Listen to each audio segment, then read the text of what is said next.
Jiya was a young girl who lived in a small, busy town where everyone knew everyone, but no one truly listened. The streets were narrow, lined with old shops and houses that leaned toward each other like tired neighbors sharing secrets. Every morning, women swept their doorsteps, children rushed to school, and men gathered at tea stalls to discuss politics and prices. From the outside, it looked like a peaceful place. But peace, Jiya had learned, can be deceptive. Jiya lived with her parents in a modest house at the corner of the street. She was kind, soft-spoken, and thoughtful, someone who believed goodness could be found in most people. She studied hard, helped her mother at home, and dreamed of becoming independent one day. She wasn't loud or rebellious. She believed respect could protect her. She was wrong. The neighbor next door lived a man everyone called Raghav. He was loud, intrusive, been far too interested in what didn't concern him. At first it was just stares, long ones, uncomfortable ones. Jiya noticed them when she stepped outside to hang clothes or walk to the market. His eyes followed her in a way that made her skin crawl. She ignored it. Maybe I'm imagining things, she told herself. But then came the comments. Why are you always in a hurry, Jiya? You've grown up, haven't you? Girls should smile more. They were spoken casually in public, just enough to sound harmless, just enough for others to dismiss them. Jiya began changing her routine. She avoided stepping out alone. She walked faster. She kept her eyes down. Still, he found ways. Sometimes he would stand outside his house when she passed. Sometimes he would lean too close when no one else was nearby. Sometimes he laughed when she looked uncomfortable. The worst part? People noticed and said nothing. One evening, Jiya told her mother quietly, her voice shaking, "Ammi, the neighbor makes me uncomfortable." Her mother froze, fear and worry crossing her face. "Don't exaggerate," she said softly. "People will talk." That sentence hurt more than the neighbor's words. People will talk. Jiya learned then how heavy silence could be. One afternoon, as Jiya returned from tuition, the street was nearly empty. Raghav stepped into her path. "Why don't you ever talk nicely?"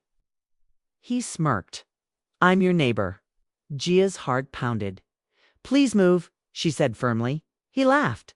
"You girls think too much." She pushed past him and ran home, locking the door behind her. Her hands shook. Her breath came fast. That night she didn't sleep. Fear turned into something else. Anger for the first time. Jiya thought about complaining, not shouting, not fighting, but reporting. She imagined walking into the police station, explaining everything, being heard. But doubt followed immediately. What if they don't believe me? What if it makes things worse? What if society blames me? The town had already shown her its answer: silence. Still, something inside Jiya hardened that night. She looked at herself in the mirror and whispered, "If I stay quiet, he will grow stronger." She realized revenge didn't always mean shouting or violence. Sometimes revenge meant justice, and justice begins with courage. Jiya decided she would not stay silent anymore, even if the whole town watched. After that night, Jiya was no longer the same. Fear still lived inside her, but now it shared space with determination. She stopped blaming herself. "I did nothing wrong," she reminded herself every morning. Yet the town moved on as if nothing had happened. Raghav sensed her silence and mistook it for weakness. His behavior grew worse. He found excuses to cross her path. He made remarks meant only for her ears. "Ha!" He laughed when she looked away. One afternoon, he said quietly, "You should learn how to stay friendly. Complaints won't help you." That sentence chilled her. He thinks I'm powerless, Jiya realized. But power doesn't always announce itself. Instead of reacting, Jiya started observing. She noted dates, times, words. She kept a small notebook hidden under her mattress. Every stare, every comment, every encounter, she learned something important. Raghav behaved like this because he believed no one would question him. That belief would become his weakness. One evening, Jiya spoke to her college friend Anaya, someone she trusted deeply. Anaya listened without interrupting. Then she said firmly, "Jiya, you're not alone, and you're not wrong. Anaya taught her how to discreetly record audio on her phone, only for safety, she said. Truth needs proof in this world. Jiya hesitated, but then nodded. The next time Raghav passed a comment. Her phone was in her pocket. His words were captured clearly. Something changed in Jiya's posture. She no longer walked with her eyes down. She no longer rushed in panic. Raghav noticed. What happened? He mocked one day. Look confident? Sky looked him in the eye for the first time. Because I am, she replied calmly. That calm unsettled him. When Jiya finally told her parents everything, this time with dates, details and recordings, the room fell silent. Her father looked troubled. Do you know what will happen if we complain? He asked. Society will talk. Jiya's voice trembled but did not break. Society is already talking, she said. Just not to protect me. Her mother's eyes filled with tears. For how long will we teach girls to endure? Jiya asked softly. That question had no answer. After days of tension, her father finally said, If you want to complain, we'll stand with you. Jiya felt something lift off her chest. They went to the local women's help desk, not loudly, not angrily, but with evidence. The officer listened. She believed Jiya. That moment alone felt like revenge. Word spread. Quietly, Raghav noticed police visiting the neighborhood. For the first time, he avoided Jiya's gaze. For the first time, he was afraid. But this was only the beginning. Because justice doesn't arrive instantly, and revenge built on truth is slow. But unstoppable. Justice rarely comes quietly. Once the complaint was filed, the town changed its tone overnight. People still smiled, but their eyes judged. Whispers followed Jiya wherever she went.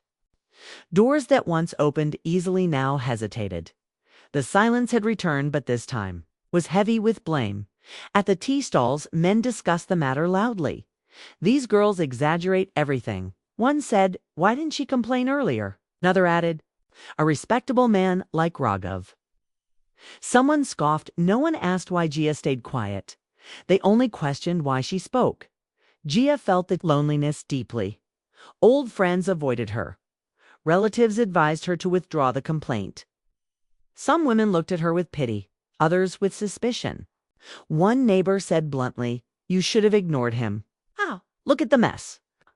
Jiya went home and cried that night, not because she regretted her choice, but because standing alone was exhausting. Her mother held her tightly.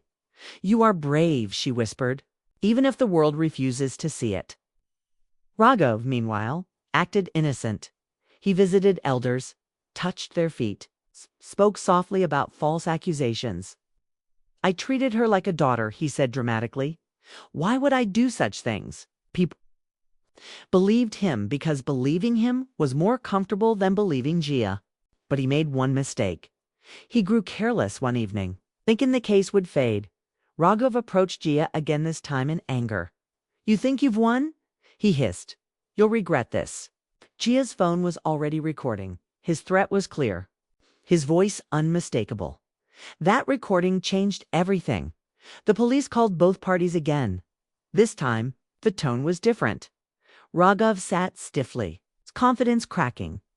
The officer played the audio. Silence filled the room. Raghav's lawyer shifted uncomfortably. This is concerning, the officer said. For the first time, Jiya felt the balance tilt. That night, Jiya stood on her rooftop, looking at the town lights. She felt fear, but she also felt pride. Even if I lose, she thought, I didn't bow.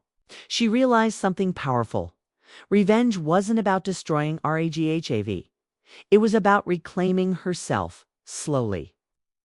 People started questioning, why would he threaten her? Why are there recordings? Why is the police still involved?